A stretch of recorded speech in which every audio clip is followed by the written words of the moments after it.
This is Frog Valley Tropical Fruit Farm, and I wanted to go check our fruiting, our profusely fruiting Imbe tree.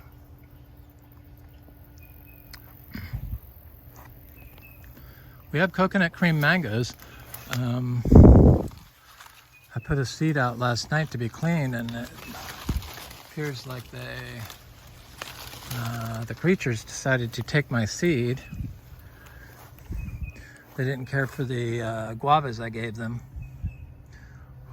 So we have a few more here that have some scratch marks on them, but they're healed up and hopefully they'll ripen. They look like they're getting good enough to be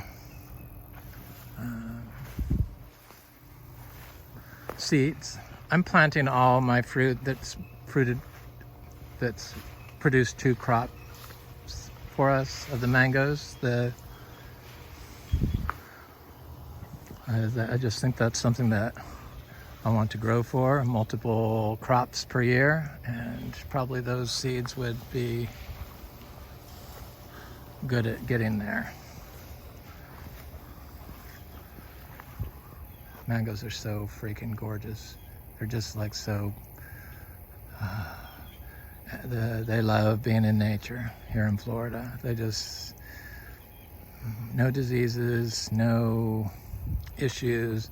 The diseases that have shown up for us were diseases that we acquired from the nursery because they're nursery started trees. So anything that had disease was already in the tree when we got it.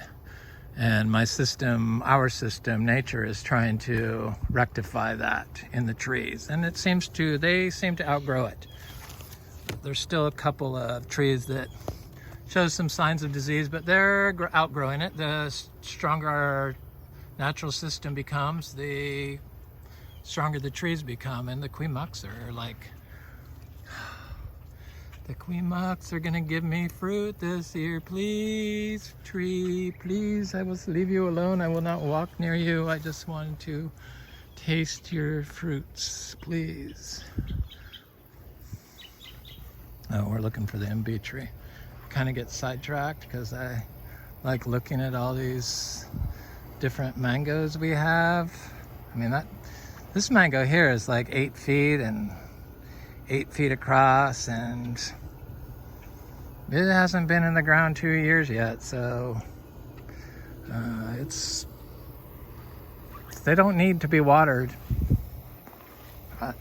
Sweet tart tree is like huge. The sugarloaf is not the fastest growers in the world, but I have one that grows pretty fast and it's got lots of new growth on it, so it'll get there. It's about the slow growth. Or Ross sapotes. They look good. The sapadillas. Everything looks good. These are all potentially invasive species here in Florida. So, if there's invasive species, is better than nothing. So, unless you can replace something that'll outcompete it and help manage it a little bit to get it going what you want. Removing it completely is just like, that completely destroys your mycelial network, or the mycelium in the soil, the hyphae. And all this stuff is like the communication network for all plant life. And I believe that it's the communication network in us too, because you are what you eat. So if you're eating a highly functioning, communicating, biological system, plant, that's growing in this system, then you're probably going to get all the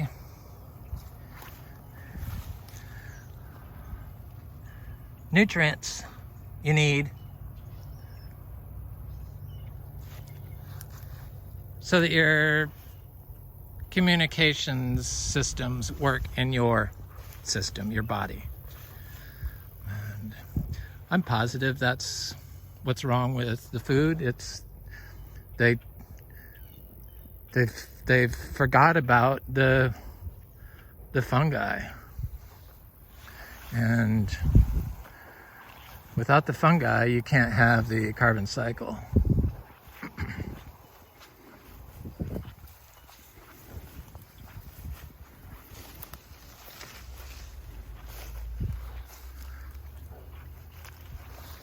Got to put the biodynamic cows back in the agriculture systems. So they're fully inoculated with the fungi needed to grow healthy food and nutritious food. And the fungi is what makes them, you know how they talk about nutrient dense being so firm, dense food, because it's the fungi. It's the fungi that's packing the nutrients in there. So if you have a root system, a fungi and root system below ground that's like super diverse and it's all connected, they've fused together.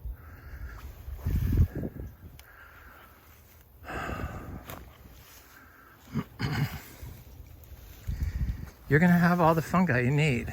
So respecting what's below ground in Florida, because of our calcareous soils and our so easily degraded soil that we have here, is like super important.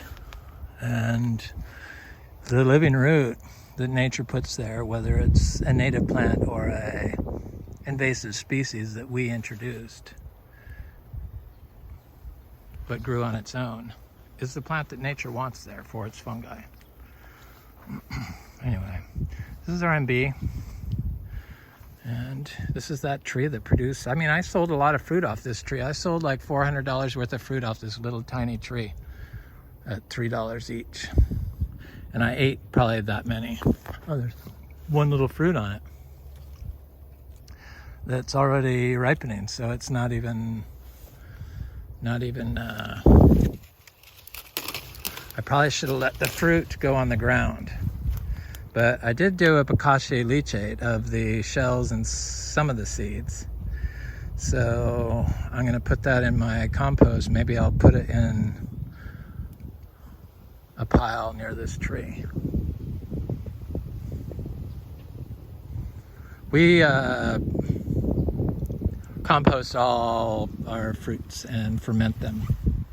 It's not really a bokashi. We spray it with a like a lab, like a milkway that we put a little molasses in, and then we just squirt it on the vegetables and put them in a bucket with a lid on it and holes on the bottom so it can drain.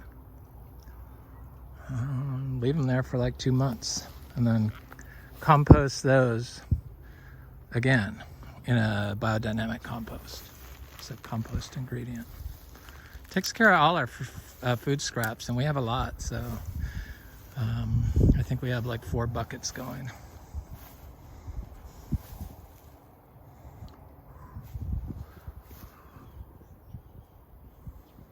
Things are looking good. So the Imbe, that Imbe I thought was going to produce a crop again. Probably could use a load of manure. That's what I'm thinking. Near it. Not on it, but near it. The fungi will pick it up and give the tree what it needs. One thing I know is the roots will grow up into compost piles. Our Lux Garcinias, I mean, this one's looking good. We have 100 Lux Garcinia trees at least. I counted 100. I planted 200 seeds in the ground. This oak tree got hit by lightning twice last year. And it's shed a lot of branches. It has a few branches growing at the bottom. Most of the bark peeled off, but stuff that's been planted around it on the edges, I planted a lot of stuff, seems to be quite happy. Much happier than stuff that was planted in the lawn over here that really it needs something. It needs a vegetable garden over here, so I guess I'll have to drag some zebu bedding over here and put down. So white sapote and mangoes and citrus and imbe and bananas and katuk and garcinias, Luke's garcinias. Anyway, this is Frog Valley Tropical Fruit Farm. I hope you have a good day.